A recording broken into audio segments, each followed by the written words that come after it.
રજમાં આગળ વાત કરીએ તો ભાજપ પ્રદેશ પ્રમુખ જગદીશ પંચાલ સોમનાથ મહાદેવ મંદિર ખાતે પહોંચ્યા છે। મહત્વનું છે કે પીએમના કાર્યક્રમ સંદર્ભે સોમનાથ આવ્યા છે। દર્શન કર્યા બાદ માહિતી આપવામાં આવશે।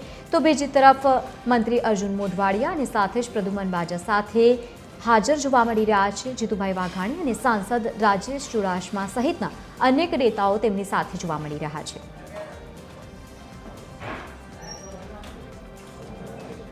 વધુ માહિતી સાથે સંવાદદાતા મહેશ ડોડિયા જોડાયા છે। મહેશ, જે પ્રમાણે મોટી સંખ્યામાં ભાજપના કાર્યકર્તાઓ અને સાથે જ પ્રદેશ પ્રમુખ પણ જોવા મળી રહ્યા છે, શું વધુ માહિતી?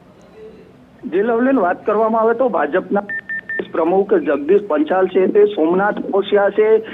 તેમની સાથે અન્ય મંત્રીઓ અર્જુન મોઢવાડિયા, પ્રદ્યુમન વાજા, જીતુ વાઘાણી, રમેશ દડુક, સાંસદ રાજેશ ચુડાસમા સહિતના નેતાઓ છે તે પહોંચ્યા છે। પીએમના કાર્યક્રમને લઈને સોમનાથ છે તે પહોંચ્યા છે। દર્શન કર્યા બાદ જે રૂપસિંહ છે તે સમીક્ષા કરશે અને જે મોદીજીનો કાર્યક્રમ છે તેમની માહિતી આપશે। જી બિલકુલ, આભાર સમગ્ર માહિતી સાથે જોડાવા બદલ। તો અનેક દિગ્ગજ નેતાઓને પણ તેમની સાથે ઉપસ્થિત